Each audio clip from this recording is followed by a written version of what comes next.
Prenez Achan, prenez sa femme, prenez ses enfants, prenez ses brebis, ses troupeaux et tous ses biens, faites-les descendre dans cette vallée et commencez à jeter des pierres dessus jusqu'à ce qu'ils soient tous morts. Et c'est comme ça qu'on va sortir le péché de parmi le peuple. Là, ils ont lapidé tout le monde. Tout le monde, Achan, sa femme, ses enfants, ses biens, ainsi de suite. Oui, ta soeur a dit. Mais les enfants, vas-y. Pourquoi on tue tout le monde? Pourquoi on tue tout le monde? Mais oui, tu as commis le péché seul. Ouais. On tue sa femme, tu vois. Bon. La première chose, c'est celle-ci. Et la première chose, c'est celle-ci. Et je sais que ça ne va pas satisfaire, mais après, quand ça ne va pas satisfaire, on va passer à la deuxième chose. La première chose, c'est celle-ci. C'est que Achan a fait et le type de comment le péché fonctionne. Le péché contamine toute la famille. Si ton père est alcoolique,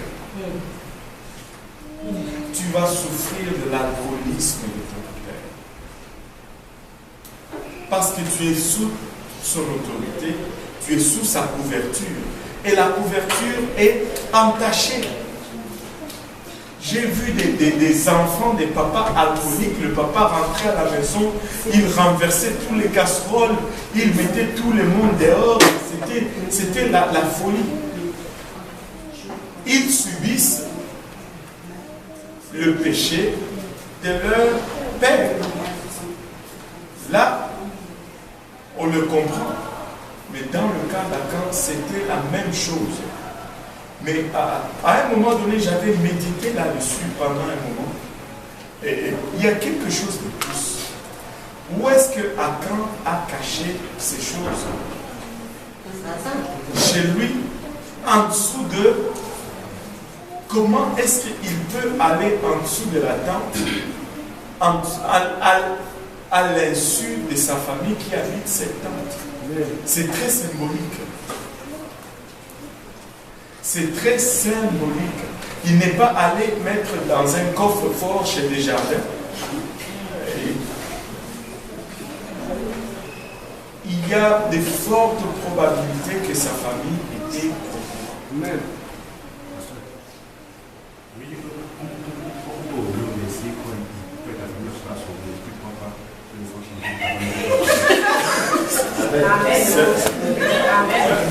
Merci, Tonton Yves. Dambolo, merci. Et c'est une autre chose. Si tu crois, tes bénédictions couvrent la même chose ta famille. Mais si tu pêches, tes bénédictions...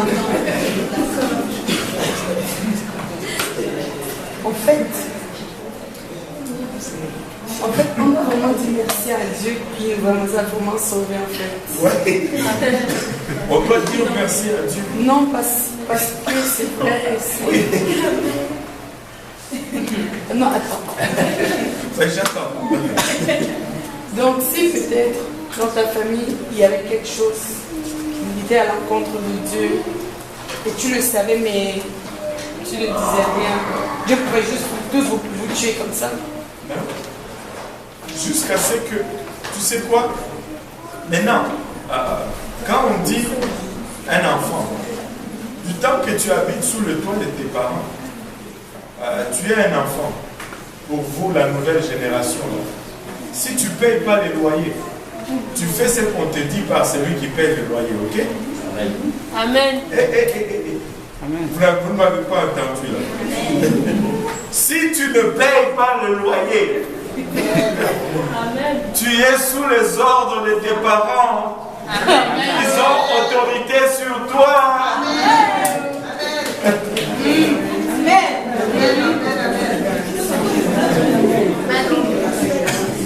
Amen.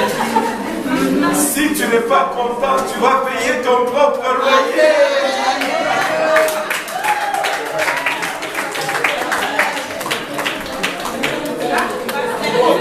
Ça, c'est juste une parenthèse. Maintenant, retournons au contexte dans lequel nous sommes. Mais ça va nous aider à comprendre. Mais maintenant, le truc c'est celui-ci.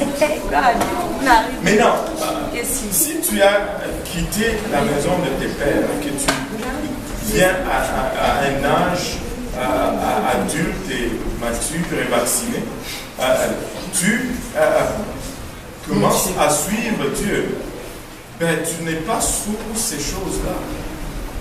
C'est sûr que si tu es... Et nous n'avons même pas l'expliqué parce que nous l'observons. Si les parents ne veulent pas de Dieu, combien d'enfants nous avons eu ici à l'église qui désiraient suivre Dieu, mais les parents étaient dans des choses, mais parce qu'ils sont encore sous l'autorité parentale, ils n'arrivent pas à poliser ces choses et éventuellement, ben, ils se perdent. Mais Dieu va leur accorder une chance.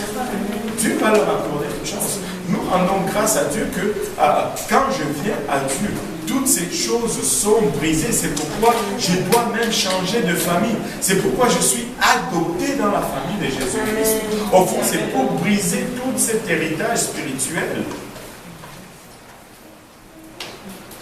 Quand je rentre dans l'eau, je suis rentré un mouton. Je suis sorti un Jésus. Amen. Je suis une nouvelle créature. Je suis adopté et je coupe ces héritages obscurs. Je les coupe. Et Dieu sait combien il fallait couper. Mais on les coupe. Vous voyez. Et c'est pourquoi le processus du salut est très important et il doit être accompli. Les gens regardent le baptême, ils disent « Oh, c'est juste un symbole ». Il y a même quelqu'un qui m'a appelé aujourd'hui, il m'a laissé un message sur le téléphone. Il dit ben, « On m'avait enseigné que le baptême n'était pas nécessaire parce que si je me répands seulement, Dieu me pardonne. » Ben, je vais les rappeler. Je vais les rappeler. Ne vous inquiétez pas là-dessus. Je les ai même rappelés, mais je suis tombé sur le répondeur. Je vais les rappeler encore. Écoutez, Dieu ne nous demande pas de faire juste un rituel inutile. Amen. C'est très important, ça fait partie intégrale du salut. Quand je rentre dans cette eau, toute ma vie passée reste dans l'eau. La repentance prend toujours soin du présent. Le frère Lionel l'a expliqué très clairement hier. C'est pourquoi nous devons nous repentir tout le restant de notre vie. Et le passé. Donc si la repentance et les choses que j'ai fait, oh, Dieu seul sait combien j'en ai fait et que j'ai oublié.